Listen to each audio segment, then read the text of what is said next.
ಎಲ್ಲರಿಗೂ ನಮಸ್ಕಾರ. ನಿಮ್ಗೆ ಗೊತ್ತೈತಿ ಬಿರು ಬಿಸಿಲು ಎಷ್ಟೈತಿ ಅಂತ ಹೇಳಿ. ಸಿಕ್ಕಾಪಟ್ಟಿ ಬಿಸಿಲು. ಈ ಟೈಮ್ನಾಗ ನಾವು ಜಾಸ್ತಿ ನೀರಿನ ಅಂಶ ಇರೋಂಥವು ಮಜ್ಜಿಗೆ ಆಗಲಿ ಮತ್ತು ಈ ಥರ ಮೊಸರು, ಮಜ್ಜಿಗೆ, ಮೊಸರನ್ನ ಈ ಥರ ನಾವು ಯೂಸ್ ಮಾಡಬೇಕಾಗುತ್ತೆ. ಜ್ಯೂಸ್ಗಳನ್ನಾಗಲಿ ಎಲ್ಲನೂ ನಾವು ಕುಡಿಬೇಕಾಗುತ್ತೆ. ಈಗ ನಾನು ಒಂದು ಸಿಂಪಲ್ಲಾಗಿ ಒಂದು ಮಜ್ಜಿಗೆ ರೆಸಿಪಿ ಮಾಡಿ ತೋರ್ಸಕತ್ತೀನಿ ನೋಡಿರಿ. ಈಗ ಮೊಸರನ್ನ ತೊಗೊಂಡಿದ್ದೆ, ಮನ್ಯಾಗ ಮಾಡಿದಂತಹ ಫ್ರೆಶ್ ಮೊಸರು ಮತ್ತು ನೀರನ್ನ ನಾನು ಹಾಕಿ ಈಗ ಕಡಿದು ರೆಡಿ ಮಾಡಿ ಇಟ್ಕೊಂಡೀನಿ. ಇದಕ್ಕೆ ನೋಡಿರಿ ಕೊತ್ತಂಬರಿ ಸೊಪ್ಪು ಸ್ವಲ್ಪ, ಭಾಳ ಬೇಡ, ಸ್ವಲ್ಪ ಲೈಟಾಗಿ, ಮತ್ತು ಇದು ಪುದೀನ ನೋಡಿರಿ, ಪುದೀನ ಎಲೆ, ಇವೆಲ್ಲ ಆರೋಗ್ಯಕ್ಕೆ ಭಾಳ ಒಳ್ಳೆಯದು. ಮತ್ತು ಒಂದು ಸ್ವಲ್ಪ ಶುಂಠಿ.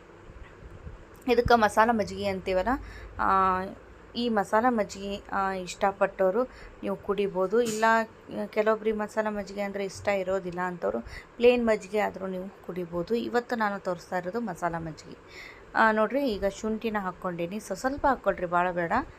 ಸ್ವಲ್ಪ ಹಾಕ್ಕೊಂಡು ನಾವು ಮಿಕ್ಸರ್ ಮಾಡ್ಕೊಂಡು ಬರೋಣ ಅಂತ. ಸ್ವಲ್ಪ ಖಾರ ಇರಲಿ ಅಂಥೇಳಿ.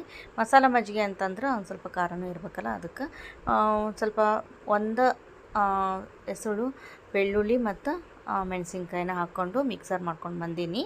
ಅದನ್ನು ನೋಡಿರಿ ಈಗ ಸೋಸ್ಕೊಳಕತ್ತೀನಿ. ನಾನೇನು ಭಾಳ ಹಾಕ್ಕೊಂಡಿಲ್ಲ ಮಸಾಲನ, ಸಿಂಪಲ್ಲಾಗಿ ಸ್ವಲ್ಪ ಅದರ ಸಾಕು. ಮತ್ತು ಇನ್ನೊಂದು ಇಂಗು ನೀವು ಸೇರಿಸ್ಕೊಳ್ರಿ, ಇಂಗನ್ನು ಕೂಡ ಸೇರಿಸ್ಕೋಬೇಕು. ಭಾಳ ಮಸ್ತ್ ಆಗ್ತೈತಿ.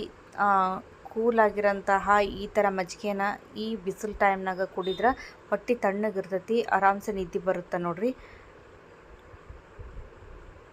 ಡೈಲಿ ಒಂದು ಲೋಟ ಮಜ್ಜಿಗೆ ಕುಡಿಯೋದನ್ನು ರೂಢಿ ಮಾಡ್ಕೊಳ್ರಿ, ಆರೋಗ್ಯಕ್ಕೆ ಭಾಳ ಒಳ್ಳೆಯದು. ಈಗ ಸ್ವಲ್ಪ ಉಪ್ಪು ಹಾಕ್ಕೊಂಡೀನಿ. ಊಟ ಕಡಿಮೆ ಹೋಗುತ್ತೆ ಈ ಟೈಮ್ನಾಗ. ಒಂದು ಸ್ವಲ್ಪ ನೀರಿನ ಅಂಶ ಇರೋಂತಹ ಪದಾರ್ಥಗಳು ಜಾಸ್ತಿ ಬೇಕು ಅನ್ನಿಸ್ತೈತಿ. ಬಾಯಾರಿಕೆ ಭಾಳ ಆಗೋದ್ರಿಂದ ಈ ಥರ ಮಸಾಲ ಮಜ್ಜಿಗೆನ ನೀವು ಮಾಡಿಕೊಂಡು ಆಗಾಗ ಕುಡಿತಾ ಇದ್ರೆ ಭಾಳ ಮಸ್ತ್ ಇರ್ತೈತಿ. ಮತ್ತು ಆರೋಗ್ಯಕ್ಕೂ ಒಳ್ಳೆಯದು, ಮತ್ತು ಹೊಟ್ಟೆನೂ ತಣ್ಣಗಿರ್ತೈತಿ, ಆರಾಮ್ಸೆ ನಿದ್ದೆನೂ ಬರ್ತೈತಿ. ಮತ್ತು ಉಪ್ಪನ್ನ ನೋಡ್ಕೊಂಡು ಹಾಕ್ಕೊಳಕತ್ತೀನಿ ನಾನು. ಸ್ವಲ್ಪ ಕಡಿಮೆ ಆಗಿತ್ತು, ಮತ್ತು ಉಪ್ಪನ್ನ ಸೇರಿಸ್ಕೊಂಡೀನಿ. ನೋಡಿರಿ ರೆಡಿ ಆಯಿತು. ಭಾಳ ಸಿಂಪಲ್ಲಾಗಿ ಮಾಡ್ಕೋಬೋದು.